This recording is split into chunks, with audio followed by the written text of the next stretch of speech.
Entonces, voy a hablar pura y sencillamente en solo una lámina de drogas. Y después podemos ir hablando de preguntas. Ustedes desean saber qué es eso. Entonces, esta es una neurona. Hay neuronas especializadas en producir dopamina. El tema, cuando hablamos de Parkinson, se debe a una disminución en el número de neuronas que producen dopamina y que progresivamente en el tiempo van disminuyendo el número. Por tanto, entonces, la cantidad, si fuera una garrafa así, la cantidad de dopamina que va viendo en el cerebro se va reduciendo con el tiempo, y resulta que cuando se reduce un 80% de la cantidad de dopamina es cuando surge la manifestación motora, que es la que generalmente la gente reconoce. Cuando hay una reducción del 80% del número de neuronas que producen dopamina, se da la manifestación. Por eso es que la ciencia está queriendo irse hacia atrás en el antes del 80%, donde hay más posibilidades. Por eso se llaman drogas, digamos, de neuroprotección. Entonces, además, otro detalle importante para conocer, que lo hablamos en una sesión, es que el cerebro tiene un marcapaso de dopamina. Eso significa, cuando todo el sistema está bien, cuando la botella está grande, o cuando no está tan vacía, hay un sistema de pulsos de producción de dopamina en función de ¿qué? De la necesidad. Yo siempre cuento el cuento del páncreas. El páncreas es un extraordinario marcapaso de producción de insulina de acuerdo a la necesidad que usted se come cuando está páncreas bueno, ¿verdad? El páncreas está mal, cambia el diabetes en una medida, pues no funciona así. Pero en la normalidad, cuando el páncreas está normal, cuando somos diabéticos, entonces se produce la insulina necesaria. Si me comí un maní, con la insulina necesaria, si me comí un pollo asado solo, no invite a nadie. ¿Verdad? Igual sucede con la dopamina a nivel cerebral. Entonces hay una producción pulsátil de cantidad de dopamina, en sueño menos. No se necesita. En sueño el cerebro se desconecta en esta parte de dopamina y de hecho el Parkinson de sueño no está todo desconecta. Por eso es que cuando hablamos de medicamentos todavía no existe, aunque sí, les voy a contar una pequeña historia, no existe, nadie ha inventado, nadie ha podido hacer un marcapaso para darle a doña María la cantidad de segundo a segundo, de acuerdo a si está subiendo gradas, de acuerdo a si está sentado viendo una película o si tiene que hacer más cosas.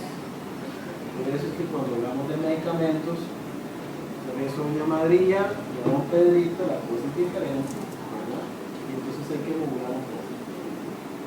Entonces, una neurona que tiene un marcapaso normal y que estamos hablando, les presento una neurona de dopamina.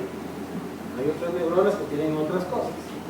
Entonces, hay un neurotransmisor, una sustancia proteica que de acuerdo a una serie de enzimas se va transformando en L-dopa. O sea, que nosotros, nuestros centros de producción de dopamina, tiene la capacidad de tener levodopa. Entonces ahí vamos a hablar de la neurona enferma. Ya cuando el vaso tiene de 20%, por más intento de la botella no se llena. Entonces es cuando tenemos que coger un pichel y meter a la garrafa lo que más o menos vamos necesitando. Eso se llama levodopa. Entonces, levodopa, ¿no es cierto? Tiene una tuvimos una reunión en Centroamérica, e hicimos una noticia buena que Fanny conoce. Se fundó el Grupo de Estudio Parkinson Centroamericano, científico, para impulsar acciones en Centroamérica. Además, noticia. Yo ese día me enteré, y los que estábamos ahí también nos quedamos así. Algunos países centroamericanos, como Costa Rica, no tienen ni siquiera levodopa en la seguridad social. Nicaragua, no hay.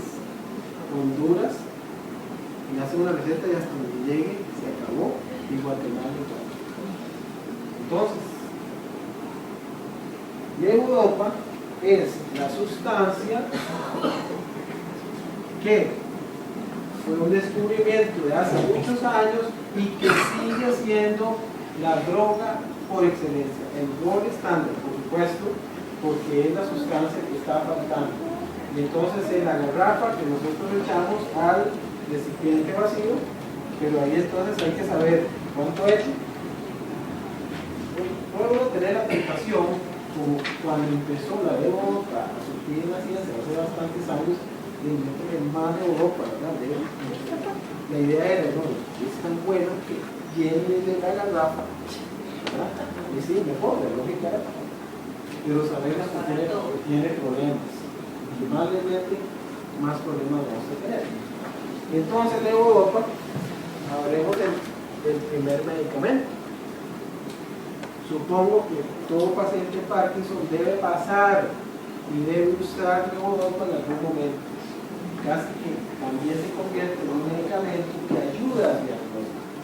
Es decir, en los criterios de diagnóstico, si estoy sospechando que tiene Parkinson, poquito, ¿verdad?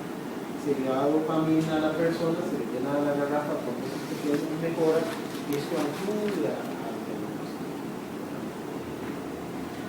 Entonces hay levodopa de acción corta y de acción larga. Entonces hay una que es de 125, de 200 sobre 50. ¿De cuál conocen ustedes? Dos. ¿Okay? Es como la insulina, la lechosa y la pistachina. Entonces también está la levodopa de acción corta y de acción larga. ¿Cuál es buena? Las dos. ¿Cuál es mala? Las dos. ¿Verdad? Nada es bueno, nada es malo. La verdad que depende de la cantidad que nosotros vayamos comiendo. Entonces, sí es cierto que el paciente en general le encanta la levodopa. Además la dopamina es un neurotransmisor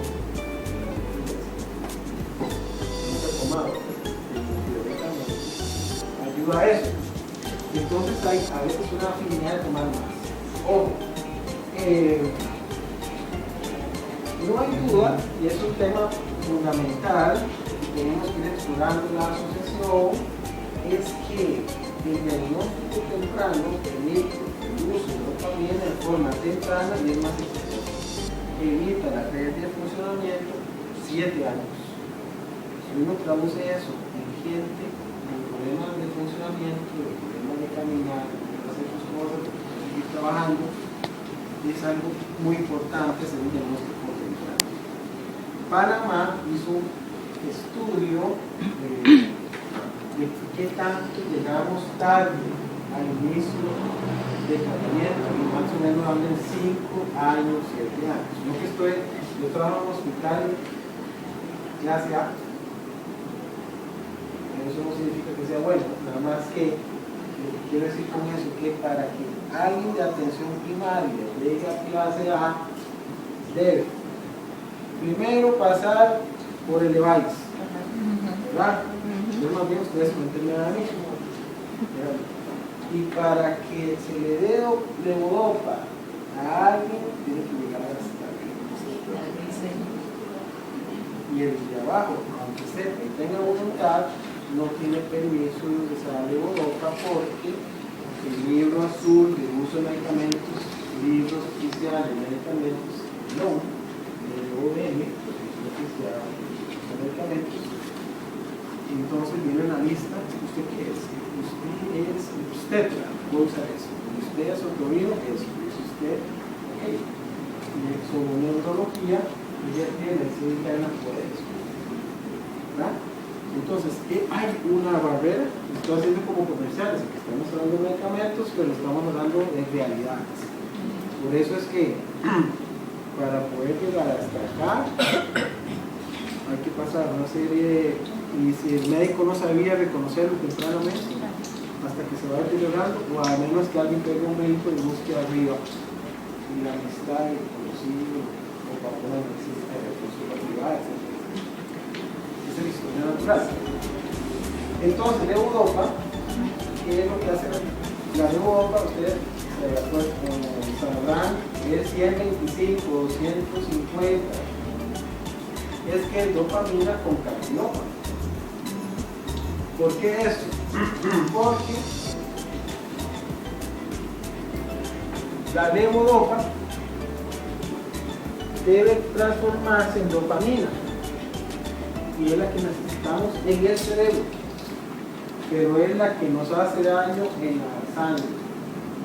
Porque si tomamos una pastilla, eso fue a los principios del descubrimiento, se daba dopamina, y se le subía la presión, el desastre. Entonces se usa un inhibidor periférico de transformación de levodopa. Entonces es dopa. Entonces si se toma la pastilla va junto con carbidopa, que evita que a nivel sistémico en el cerebro la levodopa pase a dopamina porque es muy dañina. Entonces es un juego farmacológico. La levodopa pasa la barrera hematocefálica, que es una barrera, una membrana que deja pasar unas cosas que otras, y ya arriba la carbidopa no puede pasar la barrera. Entonces es como que si pusiéramos en un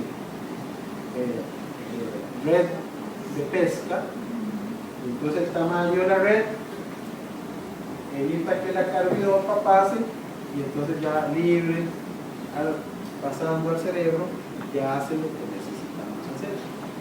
¿Preguntas ahí? Yo. De levodopa. A ver, yo pensaba que antes la levodopa solo era pura dopamina, entonces dopamina con otro medicamento a nivel cardiovascular. Entonces, ¿cómo es la cosa? Bueno, por ejemplo, nosotros usamos dopamina cuando alguien tiene un choque cardiogénico, está en cuidados intensivos, usamos dopamina para subir la presión, precisamente, para pacientes graves. Entonces es pura dopa. Pero eso es lo que no queremos a nivel cerebral, tiene otras funciones. Por eso es que hay un inhibidor, o sea, las pastillas vienen con un cárdido para evitar el efecto periférico. ¿Alguien ha tenido problemas con la levodopa? Yo como médico sí, con los pacientes, pero ustedes con efectos secundarios, nadie. Sí, las distinentes.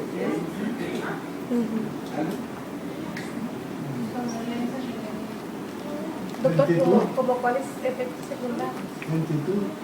¿Ah? Lentitud. Lentitud. Digamos que la levodopa puede dar muchas cosas, ¿verdad? Dependiendo de la dosis, dependiendo de la frecuencia y dependiendo del tiempo de uso.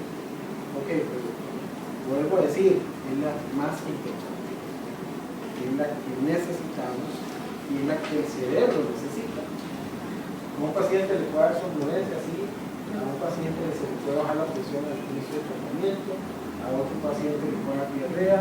Entonces siempre me dicen que la dosis pequeña para tantear, ¿no? Tantear. Es como meter un jugador ahí a la cancha y a mí me metían 2 minutos. Faltando 2 minutos para terminar el partido, me metían a ver qué hacía y nunca hacía nada. ¿Verdad? Entonces un poco así los medicamentos al inicio se ponen en dosis pequeñas para ver cómo va a reaccionar. Lentitud no debería ser. ¿Qué dice la lentitud? Ahí lo que pareciera más bien es como parte de la educación. La levodopa, ¿qué os le dice?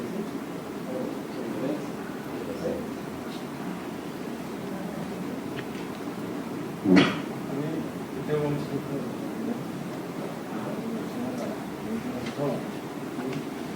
gracias, el ginecólogo me dio una pequeña partitura. Me dijo que me quedé toda la vida con lo primo. Gracias a Dios, es difícil de trabajar. Y todas son muy positivos.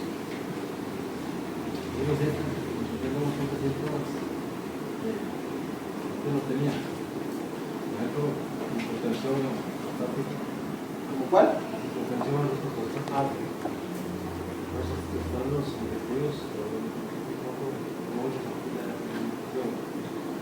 el paso no me paso rechazado, no me tienen momentos de día, pero ese se congela. sí, así Ok, entonces, datos, retomemos un poco lo que nos está contando claramente. Bueno, entonces nos está diciendo que desde que le hicieron el diagnóstico le dijeron debe tomar dopamina, ha sido muy cosas muy buenas, pero en el tiempo ya ha empezado a ver otras cosas que no tenía en el tiempo, como bajarse la presión, transitoriamente hipotensión postural, que se le baja la presión, que se siente mal, y que ha notado recientemente, bueno, no sé si recientemente, pero sí ha notado que el 80% del día está bien, pero a veces se congela. Ahí hay que hacer una diferencia importante entre ¿es el medicamento el que me está dando el problema o es la enfermedad la que me está dando el problema? Acuérdense que la enfermedad Parkinson como tal específicamente es una enfermedad progresiva, que los medicamentos se llaman sintomáticos, que no hay medicamentos que tengamos hoy realmente efectivos, hay que tener cuidado con ofertas curiosas, ¿verdad? Puede ser la madre, cosas así, como que efectivamente todavía eso se ha probado científicamente. Durante el proceso de la enfermedad, que el Parkinson no solamente afecta el movimiento, sino el sistema autonómico. Y el sistema autonómico es orina, digestivo y presión. Así lo veremos en el Parkinson. Son manifestaciones no motoras de la enfermedad Parkinson. El paciente Parkinson, mucho problema de constipación, tiende a tener hipotensión postural, pero algunos medicamentos también tienen un poquito más de fuerza, ¿verdad? Entonces hay que hacer la diferencia. Y una de las cosas que el levodopa va produciendo en el tiempo, y que siempre no, pero digamos que después de 7 años, después de 8 años, es que suma, la levodopa tiene una cosa que se llaman fluctuaciones. Entonces yo lo tomo, me funciona bien, pero después de algunas horas pueden pasar varias cosas. Se quedó sin gasolina, o más rígido, más tembloroso, o me quedó congelado, ¿verdad? Efecto de fin de dosis, es decir, como que me faltó más. Otro efecto de fluctuación es lo contrario. Cuando me tomo la pastilla hay otro efecto, se llama efecto de pico de dosis. Todas tienen su cosa, pero es la selección, el uso, la escogencia. No, nada, tristeza. Mira, le voy a decir, no, todo lo contrario. Pero antes eran curados con hierbas y todo todavía. No se curaban. Vean, más bien todo lo contrario. Yo quisiera estar 200 años después, también sí, también no, pero sin trabajo. Cuestión genética o uso de escáner del doctor Chichoso. No. Sí, el doctor Chichoso. Pero también soy un médico, digamos, que tengo 27 años de ejercicio y yo recuerdo, estudiante, de 5 años no había muchas cosas de estas. O pongámoslo más fácilmente, en el hoy, póngase usted en Instagram.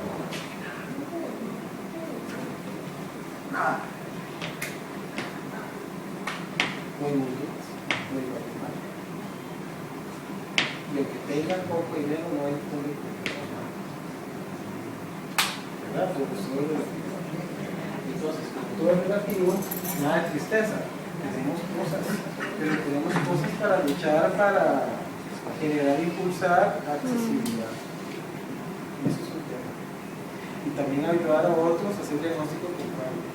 Y un poco se va a acudir a la seguridad social que, digamos, visión personal puede ser más, pero o sea, eso está desorganizado. Entonces, bueno, eso es lo del día de hoy. Dejo abiertas preguntas. Yo espero que haya sido claro, ¿verdad? Un poquito el panorama donde estamos. Sí, bueno, quería consultarle sobre un medicamento que bueno, Sí, era la misma. Era lo mismo. Era Pero con otro nombre. un medicamento, bueno, que a veces son cosas que uno lee en internet y de pronto no sabe el trasfondo, ¿verdad? Entiendo que no hay estudios clínicos, pero hay bastante información que se llama TUDCA o UDCA. Creo que es algo que usan para tratar cuestiones del hígado. Es un ácido que ha mostrado muy buenos resultados en Parkinson. No sé, quería ver si había escuchado algo al respecto. Mejor lo de desilusión una sola vez. Y lo dejamos claro. Nosotros, claro, desde el punto de vista humano, cuando hay desesperación, hay dolor y demás, uno busca, ¿verdad? Pero para eso son las asociaciones, para contener lo correcto y lo no correcto. ¿Y qué es lo correcto? Se llama medicina basada en evidencia. Todo lo que no está ahí, qué bueno saberlo, qué bueno conocerte, pero no hay evidencia que justifique asumir los riesgos más. La medicina no basada en evidencia, diría bien clínica, yo en asociación Alzheimer todo el tiempo me buscan o nos buscan para participarnos de un gran medicamento que ha servido. Mire, yo tengo a la señora aquí una lista de todos los que están bien, pero lo único que sirve es para el que lo vende. Así se ve. Pero no hay dinero. Pero si uno es medicina basada en evidencia, que es esto, se está viendo ahorita, todo lo demás, hay estudios, se están haciendo cosas, pero tienen que pasar los estudios clínicos. Si un medicamento, una droga, una sustancia no pasa estudio clínico de fase 3 a fase 4, que es la farmacia, olvidémonos de decisión. Si lo quiere usar, úselo, va a enriquecer a otros, ¿verdad? Pero no hay evidencia. ¿Verdad? Vamos para hablarlo así. la experiencia. Ok, me puse unos aparatos. No, estimulación. Ok, estimulación transcranial magnética. Ok, yo me lo puse para ver qué se sentía. Y me tocó revisar el tema. No, yo me expuse para. Me tocó revisar el tema sobre beneficio o no. Y sí es útil. Es útil en Parkinson. Vale una sesión como $1.500, súper bien, funciona bien, pero no mejor que la de boca. ¿Verdad? Estimulación transcortical repetitiva es útil, no mejor que la de boca. Entonces uno tendría que decir, bueno, diría, ¿cuál sería como al que yo usaría? Al que no tolera de ropa, que es imposible, que no funciona, que cae mal, y yo diría, ese sería podría ser el cliente para eso. Pero para masivamente, o sea, sería como el caso, ¿cuántos pacientes tengo yo con el que me caiga mal de boca, que no toma ninguno? Más o menos dosis, estamos rápidos. No en el extremo de no se puede. Pero no mayor que, no mejor que. ¿Verdad? Si usted lo prueba con un placebo es no hacer nada, no da nada, no hay una droga, parece que tiene cierto beneficio. Y como ayuda, perdóname, como ayuda digamos, si una persona está regulada bien con las levodopas y todo eso, y aún asiste a eso, le puede ayudar más. No tanto. Porque no supera la boca. Ahora, El paciente que por Europa tiene disquinesis y demás está severo, entonces está la estimulación profundo cortical. Es una cirugía donde introducen un marcapaso o ablativa para destruir algunas zonas del cerebro para reducir movimiento. Ahí sí. No supera a la levodopa, la cirugía se usa cuando en el tiempo agotado, después de 10, después de 15 años y tiene muchos trastornos de movimiento que se llama levodopa, es el tiempo de pensar cirugía de Parkinson. En otros países, en México, está haciendo, no tengo datos. ¿Cuántos? ¿Cómo están? En el mundo se hace. Pero hay que desarrollar en el país, porque si no es una tendencia a ser lo no correcto.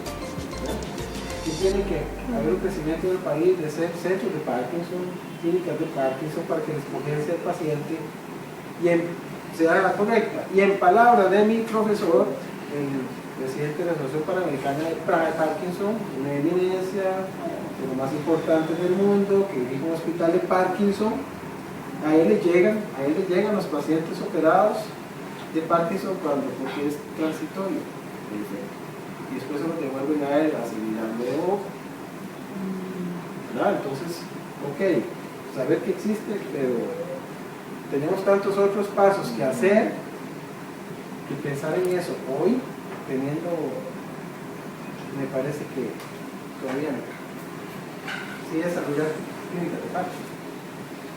Hay una película muy buena que también les puedo recomendar que se llama Despertares. Sí. Despertar es una película donde, bueno, dice que la historia de la de Europa y un poquito también historia de Parkinson. Robin Williams. Con Robin Williams, Despertar, y es muy bonita, entonces se lo recomiendo. Tengo una consulta. Eso tal vez lo he escuchado de científicos amigos ahorita en artículos científicos y no sé si, bueno, yo soy primero como un médico que el estrés puede ser una causa de Parkinson. El estrés o la inflamación sistémica puede ser el origen de muchas cosas, de todo, hasta infartos, demencia, porque afecta a las mitocondrias y daña el sistema de defensa, absolutamente. Eso y todo. Perfecto. Entonces, efectivamente, somos cuerpo, alma, espíritu. Y para detectar o prevenir ¿Qué? El Parkinson. ¿sí? Y la detección temprana, ¿cómo se hace? Ok, lo que están haciendo una mexicana, por cierto, que es invitada, están desarrollando un método, ¿cómo hacer detección temprana? Bueno, les cuento que en Costa Rica se está haciendo una detección temprana, hicimos un plan piloto y vamos buscando, en este caso, $250,000 para hacer la fase tercera del proyecto de detección temprana de Parkinson, que fue exitoso en nuestro país y fue el primer país del mundo en desarrollar un programa de detección temprana de Parkinson en la atención primaria. Hicimos en Santo Domingo, se hablaron 500 personas y entonces se usaba una espiral, se usaban unas herramientas editando a los médicos generales sobre alguna detección muy sutil sobre el movimiento que sí se puede, hay que trabajar en la atención primaria. Médicos generales y varios, por eso yo le digo, yo estoy en clase A, no porque sea bueno, no, yo me he puesto a trabajar ahí, pero hay una brecha de estar acá en la atención primaria a llegar allá que te hagan el diagnóstico de llevar el tratamiento. La brecha que hay de aquí a allá son 6 años. De acuerdo, eso a nivel clínico, a nivel del médico, ¿qué pasa a nivel del paciente? ¿Qué pasa a nivel de la persona? Entonces, hay una lista de cosas y yo lo pondría, yo un bus ahí en San José, que era una campaña de la Asociación de acromegalia. Bueno, sí, fantástico. Entonces yo pondría, ¿ha perdido usted el olfato? ¿Tiene trastorno del sueño, trastorno de la marcha o estreñimiento? Ya es razón de curso. Dice, ¿cómo no tiene estreñimiento? Y pero si usted también estreñimiento con problema de olfato, trastorno de la marcha, a lo mejor ya tiene que tratar.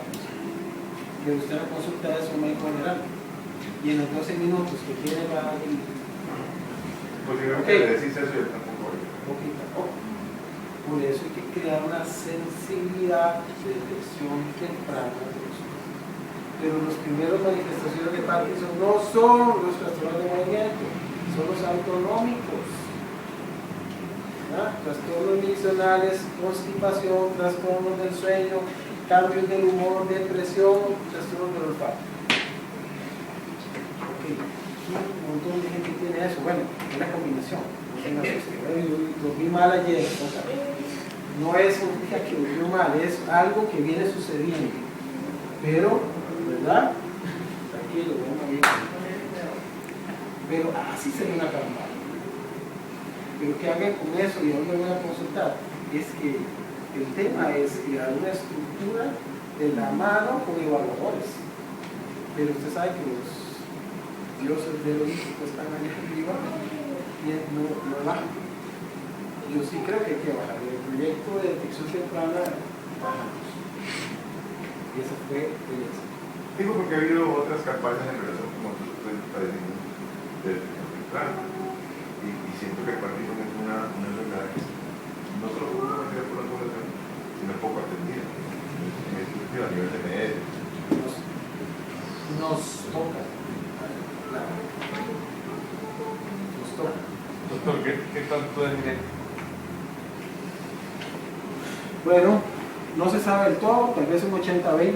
Hay factores ambientales. En Costa Rica podemos demostrar que hay un factor ambiental de pesticidas asociados en Costa Rica.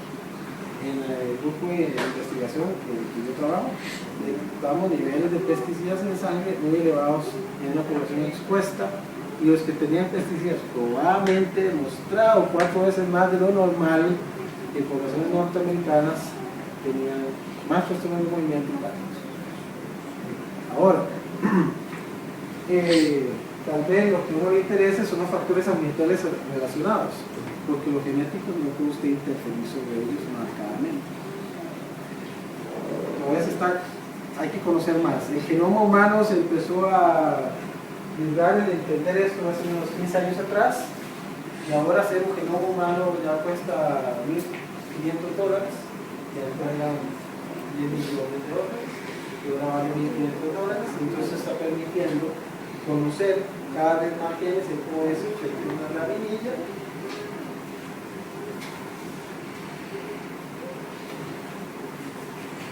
Nada más para...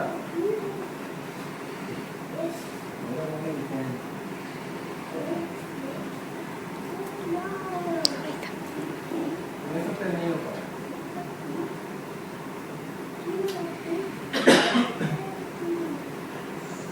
Ok, aquí están sus genes. ¿Sí me explico? Ahí están los asociados. Y sí hay factor genético, pero no ambiental. Sí, todos sus pacientes, si le pudieran que definiera una emoción en ellos o una característica típica, por ejemplo, el cáncer de mama, bueno, en la Universidad de Costa Rica, el doctor Gustavo Gutiérrez que está analizando por qué le da cáncer de mama a alguna mujer, entonces ven que la gran mayoría, el 55%, se desarrollaron cáncer de mama después de que el marido les dio un hijo.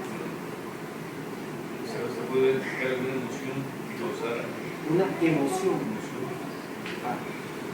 una característica que usted hace No, o sea, el paciente con la enfermedad de Parkinson inicia con un trastorno autonómico y entonces un 30-40% pueden tener depresión, pero ojo, no es que la depresión llegó a, sino que es. Entonces, como en epidemiología, a lo mejor no es ese camino como el marido se fue y dio. No necesariamente sea así. Por eso hay que hacer estudios epidemiológicos más profundos para que las emociones tengan fuerza y sentido. En este caso eso no conozco, pero es una entidad asociada, por eso se convierte en una manifestación de la... Sabemos que es tan frecuente los trastornos del ánimo y conducta que es mejor pongamos en la línea de observación. O sea, no resulta cierto, no importa, pero si está primero tiene una prueba de olfato, le llega como 7 años después. Eso es lo que hay que luchar, ¿verdad? ¿Más preguntas? Una pregunta Sí. la decisión entre Europa y qué más se toma individualmente por el paciente y por el médico, pero o sea, ¿cómo se decide qué es más importante un documento? Tiene que buscar, bueno, en mi pueblo una barra de un zapatero.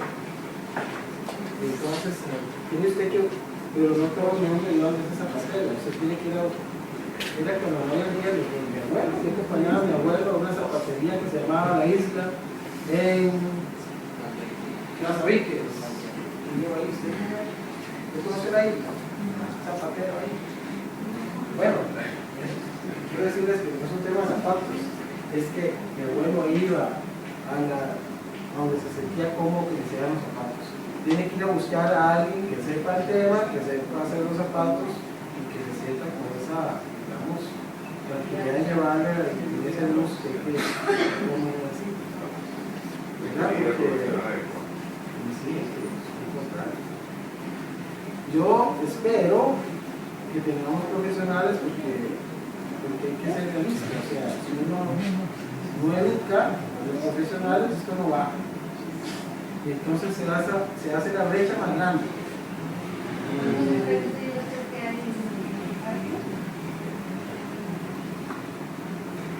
Y yo estoy pollito, estoy intentando, voy a hacer una maestría para empezar a conducir. Sigo la lista en Centroamérica del grupo, ¿verdad? El grupo de estudio de Parkinson, nacida hace 2 meses en El Salvador. Un mes.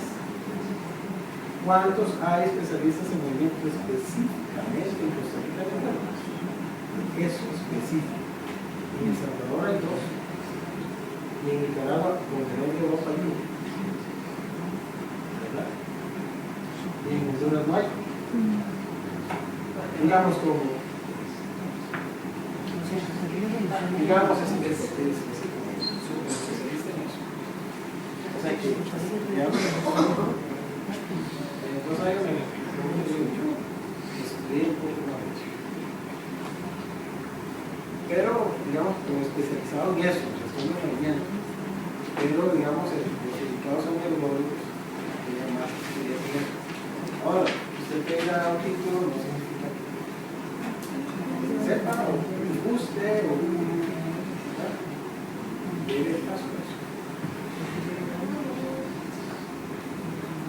¿Quedas satisfechos? No. La tabla esa que Se puso le ahí. queda la plata.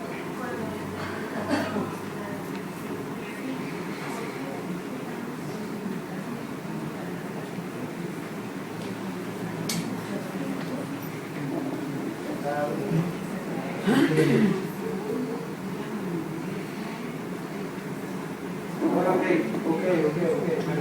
Una suma de cosas, ¿verdad? Bueno, no es que yo tengo presión de movimiento, sí, pues que yo no me disco mal, ¿verdad? Estoy de primero, sí, pero es que se me puede sacar a casar mi hija. Es sumar cosas. Es sumar cosas que no tienen explotación neurológica que permite que tal cosa. No entremos en trama, la idea es salir de aquí como mejore como entramos, ¿verdad? Un poco de realidad.